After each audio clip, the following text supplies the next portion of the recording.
Assalamualaikum warahmatullahi wabarakatuh. Waalaikumsalam warahmatullahi. Ada sebuah pertanyaan kepada saya datang, seberapa penting akhlak itu untuk anak muda di Indonesia? Ini pertanyaan yang bagus sekali, karena ketika seorang itu bertanya, maka dia sadar bahwa sebuah akhlak yang baik itu bisa menentukan masa depan kita baik atau tidak. Karena akhlak bakal menjadi potensi dalam diri kita untuk nanti kita bekerja atau nanti kita menentukan langkah mana yang baik dan mana yang salah. Tapi kita harus sadari semua, di Indonesia sekarang, khususnya di dunia pendidikan, masih kurang tentang bagaimana pendidikan akhlak ditanamkan oleh guru-guru kita di Indonesia, guru-guru kita di sekolah, atau juga orang tua juga masih kurang menanamkan pendidikan akhlak ketika di rumahnya. Di Indonesia, pendidikan selalu dianalogikan atau pendidikan selalu dilihat dari seorang anak muda atau seorang murid dikatakan pintar karena ia nilai matematikanya bagus, karena ia nilai bahasa Inggrisnya bagus, karena ia nilai IPA-nya bagus, nilai IP-nya bagus, IPS-nya bagus. Atau mahasiswa ketika IPK-nya di atas 3,5 lalu cum laude, berarti dia adalah mahasiswa yang berprestasi, dia adalah mahasiswa yang hebat. Tapi tidak pernah menyadari bahwa pendidikan harusnya tidak hanya di ranah menilai seorang murid atau menilai seorang mahasiswa dari nilai akhirnya, nilai sebuah angkanya. Kalau rata-ratanya 80 atau misalnya IPK-nya 3,5, berarti itu pintar. Gak bisa kayak gitu. Ada pepatah yang mengatakan bahwa janganlah menilai seekor ikan dari cara bagaimana ia memanjat, atau menilai seekor kucing dari cara ia berenang. Karena sampai kapanpun ketika kita menilai seekor ikan atau menilai seekor kucing, menilai seekor ikan dari cara berenang, atau menilai seekor kucing dari cara berenang, atau menilai seekor ikan dari cara memanjat, sampai kapanpun kita akan melihat kucing dan ikan itu terlihat bodoh. Karena gak akan ada yang bisa, yang namanya ikan gak akan ada yang bisa memanjat. Karena itu bukan ilmunya. Dia tidak diberi potensi oleh Tuhan untuk memanjat. Tapi kita harus sadari yang lain, bahwa ikan diberi potensi untuk hidup berlama-lama di air. Malah bahkan ketika hidup tidak hidup di air, malah dia bisa mati. Ia mencari makan di air, ia berkembang biak di air, ia tumbuh besar di air. Kita harus melihat potensi itu. Kita juga harus melihat potensi seekor kucing, bagaimana cara ia memanjat, bukan dari cara ia berenang. Karena Tuhan tidak memberikan potensi kepada kucing untuk bisa berenang. Karena kita tahu kucing itu takut air. Kadang kalau dikasih air suka kabur kemana-mana.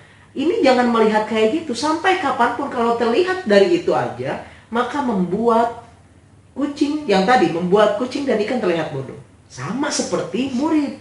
Ketika dinilai bahwa nilai matematikanya kurang dari 80, nilai IPA-nya kurang dari 80, atau mata pelajaran di kelasnya, atau mata kuliah di kampusnya kurang dari nilai rata-rata, maka ia terlihat bodoh. Tidak. Lihatlah potensi dirinya yang penting. Lihatlah akhlaknya. Kita juga harus sadari loh, banyak orang-orang pintar di luar sana, atau banyak koruptor-koruptor di Indonesia ini berhasil karena orang-orang pintar. Yang korupsi itu bukan orang-orang yang tidak sekolah. Yang korupsi itu bukan orang-orang yang tidak mengenyam pendidikan. Korupsi itu orang-orang berpendidikan tinggi. Tapi karena apa ia korupsi? Karena dia tidak mempunyai akhlak yang baik.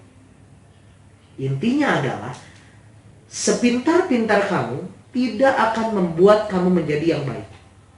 Sepintar kamu di ilmu pengetahuanmu, itu tidak akan membuat kamu menjadi seseorang yang baik. Tapi ketika kamu menjadi seseorang yang baik, maka secara tidak langsung kamu akan menjadi seseorang yang pintar. Maka itu, mulai dari sekarang pertanyaannya apa? Gimana ngebuat kita menjadi seorang yang baik? Menjadi akhlaknya baik. Yang jelas yang pertama, ketika kita ingin menjadi seseorang yang baik, pertama kali kamu harus mempunyai cita-cita. You make a dream. Kamu harus membuat sebuah mimpi. Dari membuat sebuah mimpi, kamu membuat planning hidup. Planning hidup, contohnya yang anak SMA misalnya lulus di usia 18 tahun, Lalu setelah itu masuk universitas favorit. Lalu misalnya yang mahasiswa lulus dengan IPK bagus, itu target, itu tujuan, itu mimpi kamu. Dengan secara tidak langsung setelah kamu membuat planning yang panjang, entah itu nanti misalnya sampai kamu kerja di mana, digaji berapa, sampai akhir nikahnya kapan, mapan sampai usia berapa, naikin haji orang tua sampai di usia berapa. Sampai kamu sudah membuat planning yang jelas, maka kamu secara tidak langsung membuat kultur hidup yang baik. Ketika membuat kultur hidup yang baik, maka secara tidak langsung akhlakmu akan menjadi baik kepada siapapun. Maka itu mulai dari sekarang semua anak muda, mimpimu bukan hanya sekedar di otakmu. Ingat, mimpi kamu itu bukan hanya sekedar di otakmu, tapi tulis. Ditulis misalnya ditulis di buku catatan atau ditulis di karton, simpan tempel di kamarmu. Walaupun kita sadari bahwa kadang-kadang banyak orang-orang atau sahabat-sahabat kita yang menghina kita karena sok pintar lah atau sok gaya lah, planningnya ditulis-tulis dan lain sebagainya. Hiraukan itu semua, tapi kamu buktikan yang baik. Kamu buktikan bahwa dengan kamu menulis planning ini, kamu mengejar planning ini, dan kamu akan sukses dengan planning ini.